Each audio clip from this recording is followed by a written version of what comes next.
Real horror story.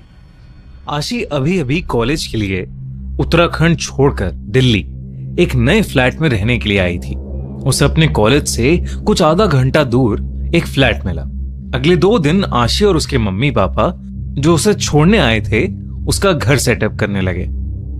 घर setup करते हुए उन्हें पिछले ओनर्स का एक गत्ते का बॉक्स मिला, पर उसे उन्होंने जैसे तैसे का साइड में छोड़ दिया। 3 दिन बाद आशी को अलविदा कहकर उसके मम्मी पापा वापस अपने घर उत्तराखंड निकल गए। जाते जाते आशी की मम्मी पीछे मुड़ी और कस के उसे दोबारा गले लगाकर कहने लगी कि उन्हें कुछ अजीब सी बेचैनी हो रही है। अच्छा होता अगर आशी इस बेचैनी को थोड़ी और सीरियसली लेती, क्योंकि अगले कुछ दिनों में जो उसके साथ घटने वाला था वो किसी ने भी सोचा नहीं था। आशी को फोटोग्राफी और एडिटिंग का बहुत शौक था और वो इसी फील्ड में आगे भी कुछ करना चाहती थी, मगर घर पर पैसों की थोड़ी कमी होने की वजह से वो कभी अपने लिए प्रोफेशनल कैमरा खरीद नहीं पाई थी। पर वो दिल्ली आकर खुश थी। उसने कॉलेज में बहुत से दोस्त बना लिए थे। आने वाले सैटरडे को उसने अपने दोस्तों के लिए एक छोटी सी पार्टी भी रख ली। देखते ही देखते फ्राइडे आ गया। कॉलेज से लौटते ही उसने पार्टी के लिए घर की साफ सफाई शुरू कर दी। बालकनी साफ करते हुए उसकी नजर कोने में पड़े उस गत्ते के बॉक्स पर पड़ी, जो इतने समय से बाहर पड़े पड़े बिल्कुल सड़ गया था। उस बॉक्स से सड़ रहे गत्ते की स्मेल आ रही थी, मगर न जाने क्यों वो आशी को अपनी तरफ आकर्षित कर रहा था। जब आशी ने वो बॉक्स खोलकर देखा तो उसमें पुराने सामान के साथ एक विंटेज कैमरा और एक रील पड़ी थी। आशी ये देख बहुत खुश हो गई और उसने झट से वो कैमरा खोलकर पुरानी रील हटाई और नई रील पर उससे फोटो खींचनी शुरू कर दी। वो कहीं ना कहीं हैरान भी थी कि इतने पुराने बॉक्स में जब बाकी सब तबाह हो चुका है तो ये कैमरा अभी तक कैसे चल रहा है। पर उसने अपने इन सारे ख्यालों को साइड में रखा और जल्दी से जाकर बाहर लगे फूलों, गमलों और पौधों की फोटो खींचने लगी। आशी के फ्लैट के ठीक सामने एक बूढ़ी आंटी मिसेस कौशिक रहती थी, जो हर सुबह उसे कॉलेज जाते समय गुड मॉर्निंग कहा करती। उन्हीं आंटी और उनकी बिल्ली को बालकनी पर देख आशी ने उनकी भी कुछ फोटोज खींची और सोचा कि उन तस्वीरों को वो डेवलप करवाकर आंटी को गिफ्ट करेगी। अगले दिन सुबह सुबह आशी ने पास के एक फोटो स्टूडियो से सारी तस्वीरें डेवलप करवाईं और एक एनवेलप में डालकर सीधा मिसेस कौशिक के पास चली गईं, जिन्हें वो फोटोज बहुत ज्यादा पसंद आईं। जब आशी घर लौटी तो उसने बाकी तस्वीरों को भी देखना शुरू किया और हर तस्वीर में उसे एक बहुत ही अजीब चीज नोटिस हुई। उस कैमरा से ली गई हर तस्वीर के बैकग्राउंड में कहीं ना कहीं एक बहुत ही धुंधला सा साया था, जिसके मुंह पर एक मुस्कान थी। उन फोटोज को देखते देखते आशी उनमें कहीं खो सी गई।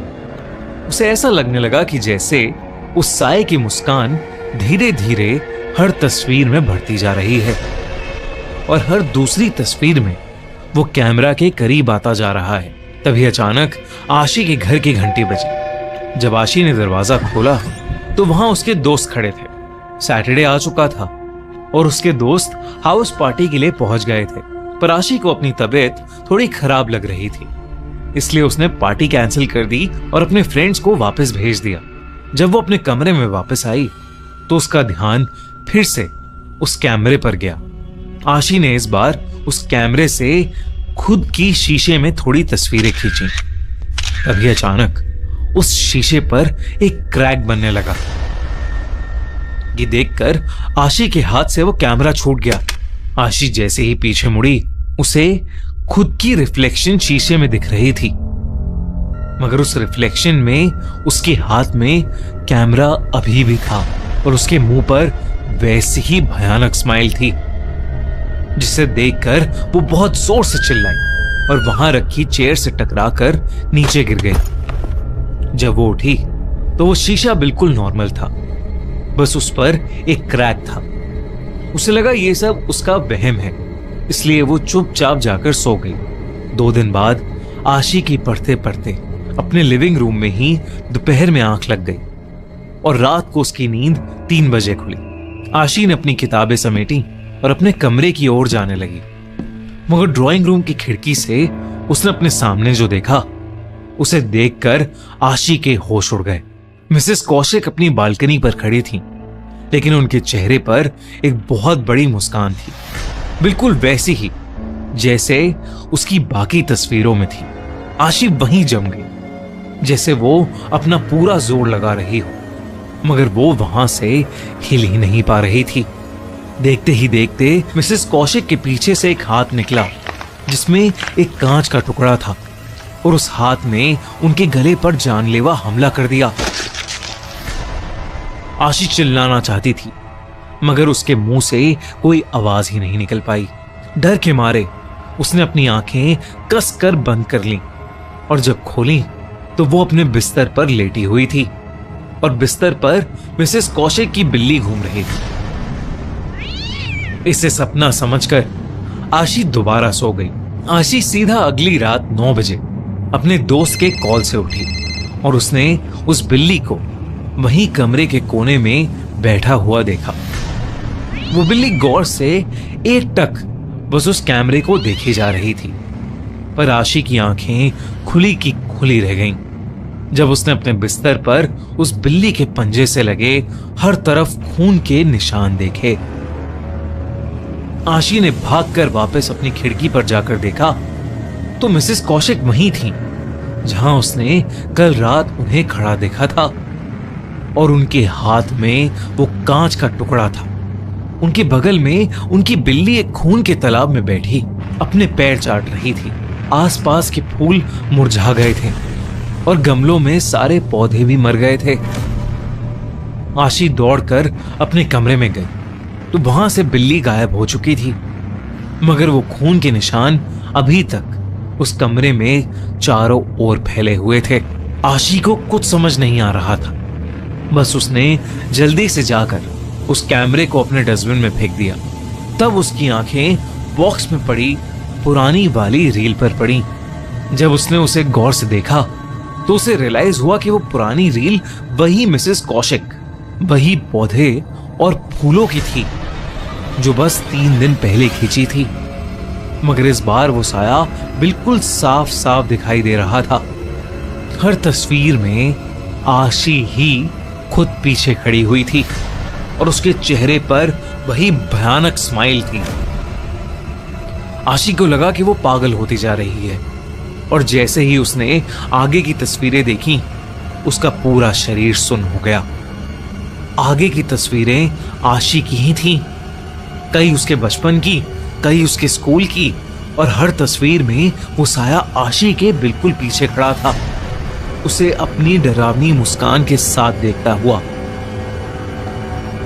एकदम से पीछे डस्टबिन में पड़े कैमरा से एक क्लिक की आवाज आई, मगर पीछे कुछ भी नहीं था। और तब आशी ने उस रील की आखिरी तस्वीर देखी, और वो आखिरी तस्वीर भी आशी की थी, ड्राइंग रूम में हाथ में रील लिए डस्टबिन में से खिंची हुई फोटो। मगर उस फोटो की सबसे डरावनी बात यह थी कि फोटो में आशी के बिल्कुल सामने मिसेस कौशिक और बहुत सारे ऐसे ही लोग एक लंबी भयानक स्माइल के साथ खड़े थे। कांपते कांपते आशी ने ऊपर देखा तो वही साया आशी के ठीक सामने आकर जोर से चिल्लाया, स्माइल।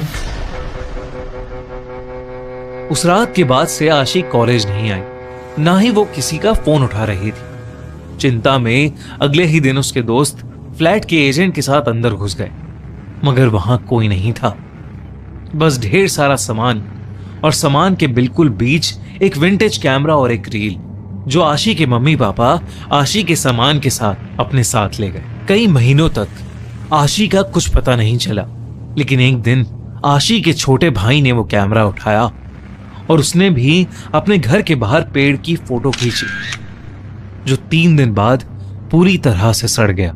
जब उसके छोटे भाई ने वो फोटो डेवलप कराई तो उसे दिखा कि उस पेड़ के पीछे आशी खड़ी थी।